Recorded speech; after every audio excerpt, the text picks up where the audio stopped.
The flight from Paris to London never even makes it to the English Channel.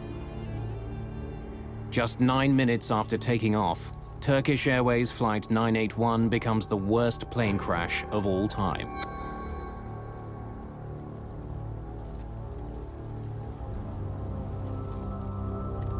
In London, the flight is listed as delayed. The news of the crash comes out slowly. I went to the ticket office kiosk and I asked what has happened to the flight, and instantly the look on the gentleman's face behind the counter told me something was wrong, instantly. There's barely anything left here that's recognizable as being a part of an aircraft. I looked on the television and I just thought, well, I just hope she's dead, because I just saw the carnage of the forest in Senlis, and it was like looking at a First World War trench movie. Flight 981, carrying 346 passengers, virtually disintegrates on impact.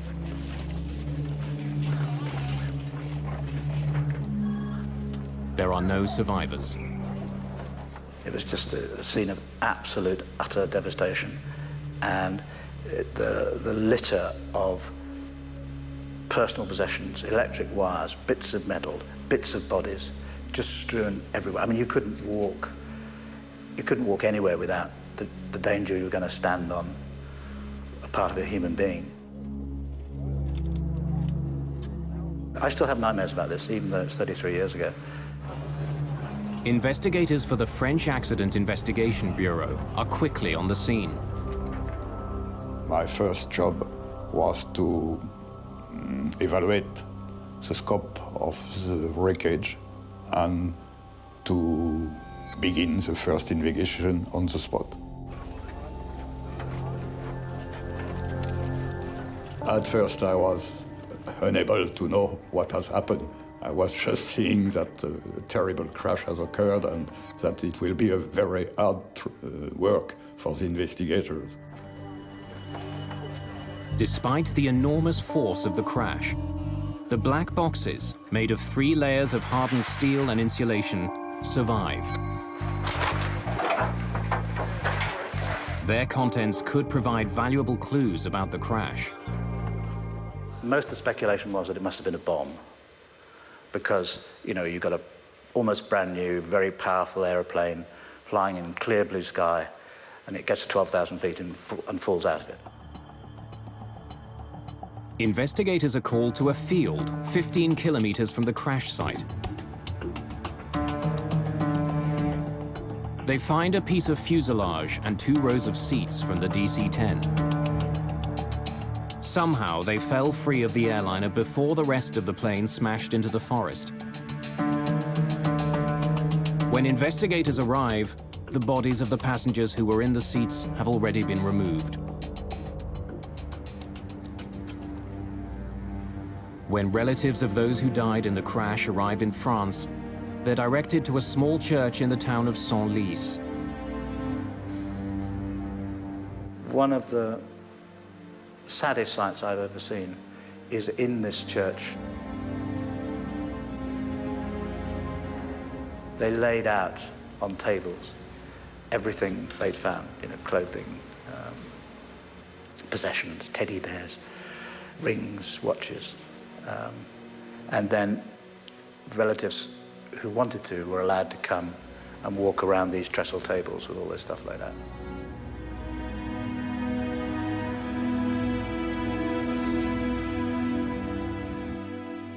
They produced a little packet with my wife's wedding ring and rings, engagement ring. It was all pretty battered up, so you can imagine the thoughts that went through my mind.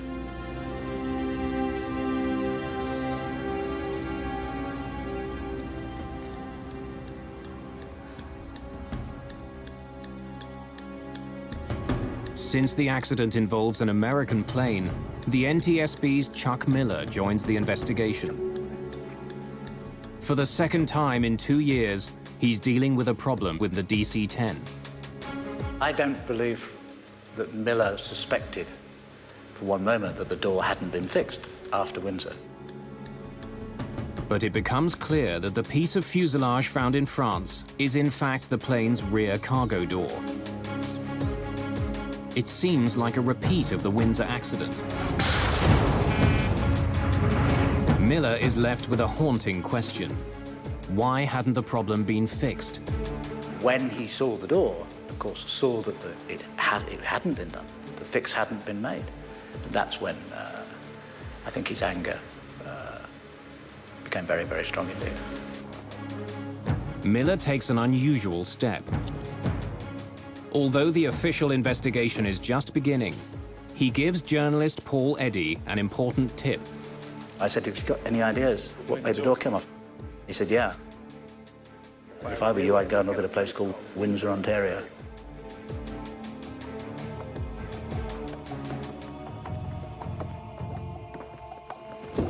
Hello. I'm Chuck Miller.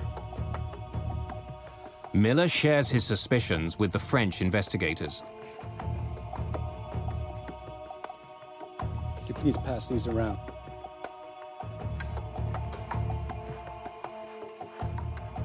These were taken on June 12th, 1972, right after the incident.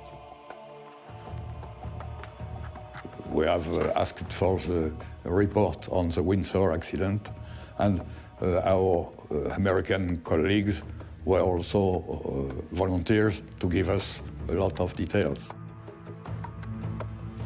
Now, we had an American Airlines flight from Detroit to Buffalo have its cargo door blow off. And he has been very frank and had explained what he was thinking of the Windsor accident. After all the work done during the American Airlines investigation, had something been overlooked? Was there another problem with McDonnell Douglas's enormous plane?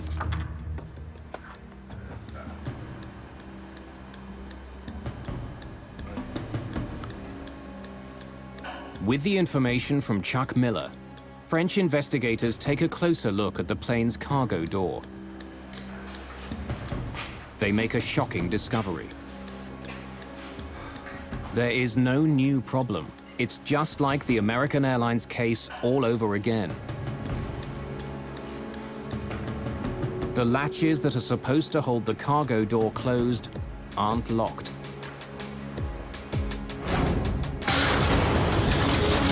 And since 2 rows of seats were sucked out of the DC-10 over Paris, it's clear that the floor on the plane collapsed, just as it had in Windsor. It looks like we're going to hit the ground!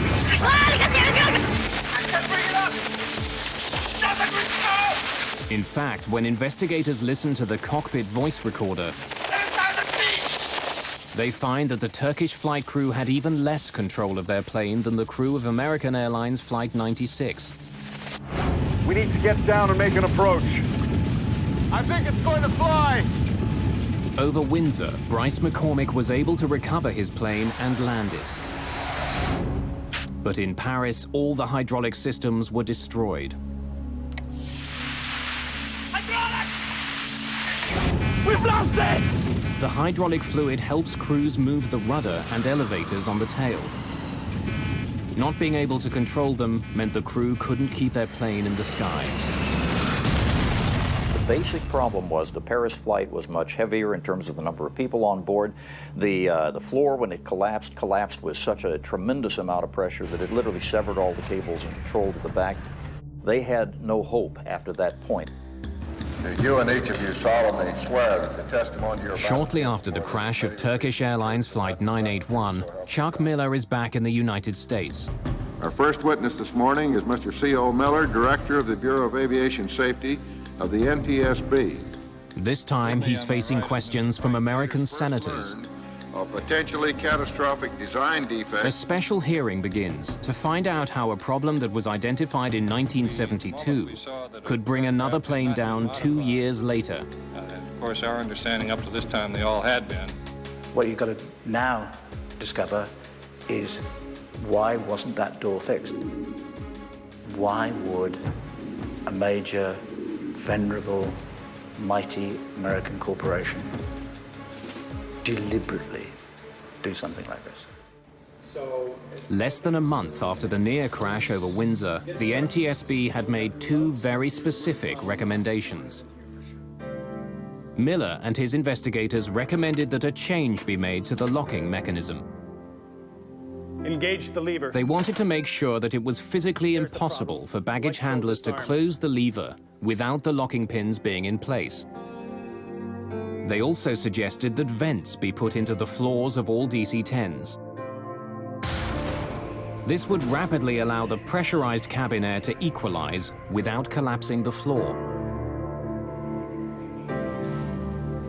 But in the 2 years since the accident, neither one of these recommendations was implemented. There is a fundamental problem at the heart of aviation safety, and that has been in the United States for a very long time, and that is that it's the job of the NTSB to discover what's happened and to come up with recommendations as to how to prevent it happening again, but it has absolutely no authority to implement them. The NTSB does not have regulatory authority. They have to turn to the FAA, as they did, and say, we want these things done. And that's where the system went wrong. If the FAA, the Federal Aviation Administration, issues an airworthiness directive, planes are pulled out of service until the proper fix is made.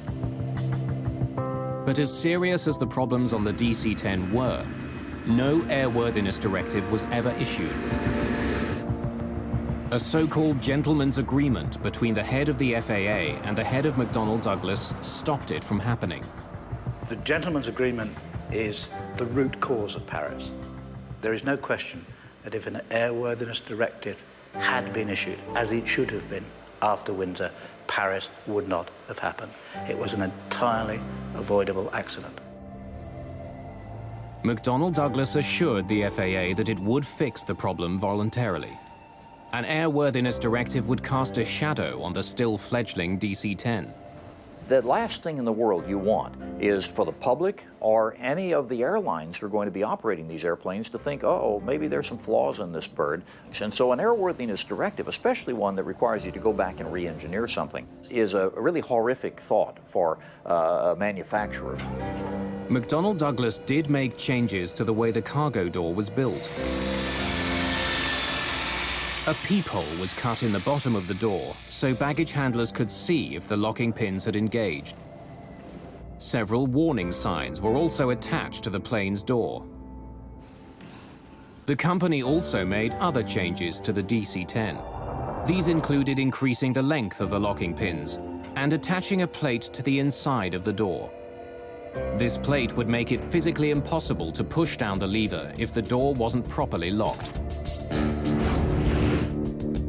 But each of the proposed fixes had its own problem. Many baggage handlers didn't know what the small window in the door was for.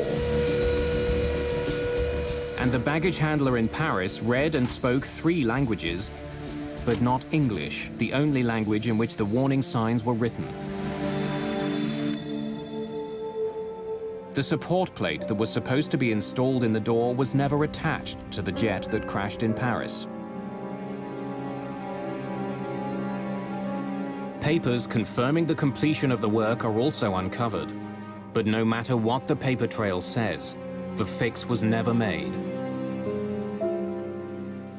Again, the problem is you don't have an independent FAA inspector coming along to look and see it and then put his stamp on it because it wasn't an airworthiness directive.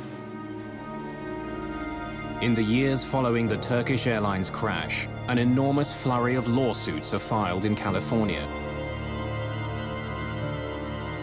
The tragic story of the DC-10 has one more surprise in store.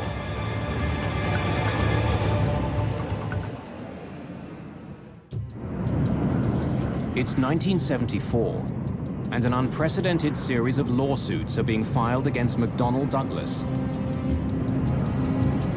The families of those who died near Paris want someone held responsible. As time went by, I learned more and more about what actually happened and realized that it was not an accident as we would call an accident. It was totally avoidable. My goal was to expose these people. In the weeks leading up to the trial, lawyers who are involved in the case have access to the entire history of the DC-10's development. They're not the only ones who pore through the evidence. So does journalist Paul Eddy. We were determined to get to those documents and that testimony. Somebody gave us a key to the depository where the documents were, and so at night we would go in and then had a huge accumulated pile of documents to go through in order to find out what they've been up to.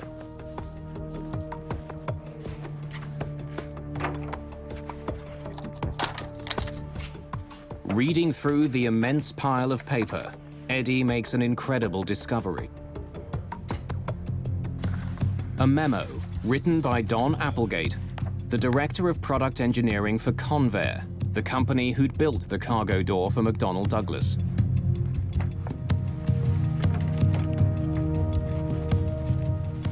I think the point when we knew we got them was the Applegate memorandum that specifically pre-warned this would happen. The memo is a damning indictment of the cargo doors that were being made for the DC-10 and the lack of venting in the cabin floors. It warns that it's only a matter of time before there's a major disaster involving the doors.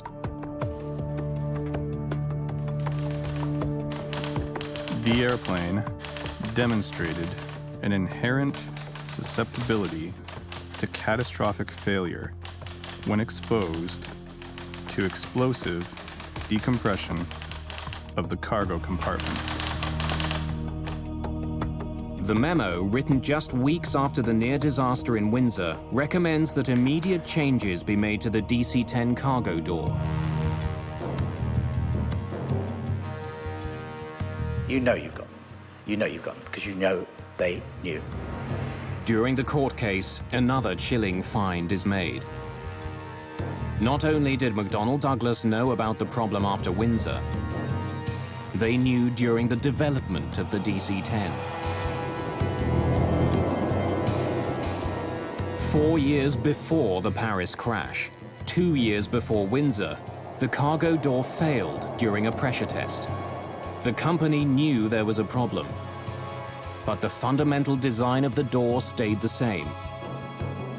I could not believe a large corporation, McDonnell Douglas at the time, could do such a thing, could risk our lives, ordinary people's lives, for the sake of money.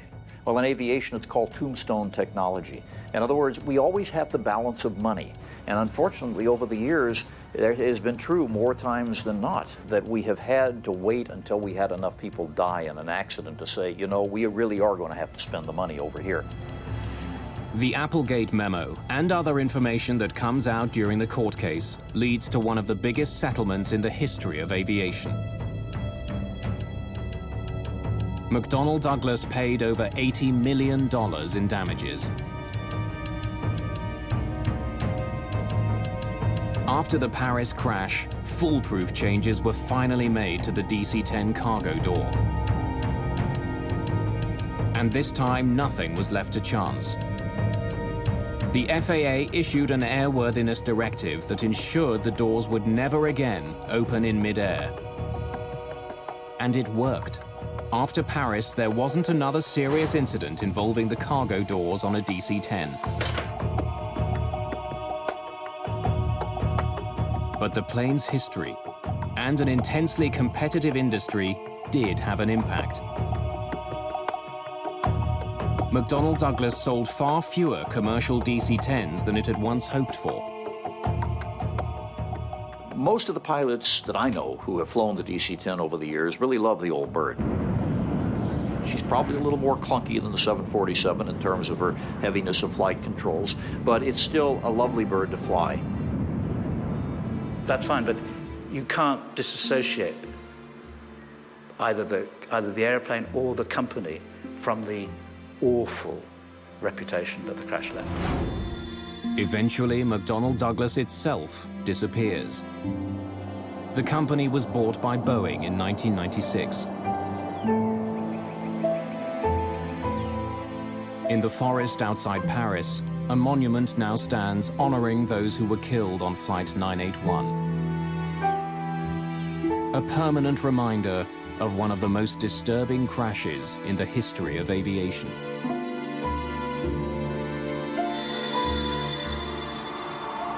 You never forget. And I've gone on to lead my life for 30-odd years, but I've never forgotten. People to this day think it was an accident, and it wasn't.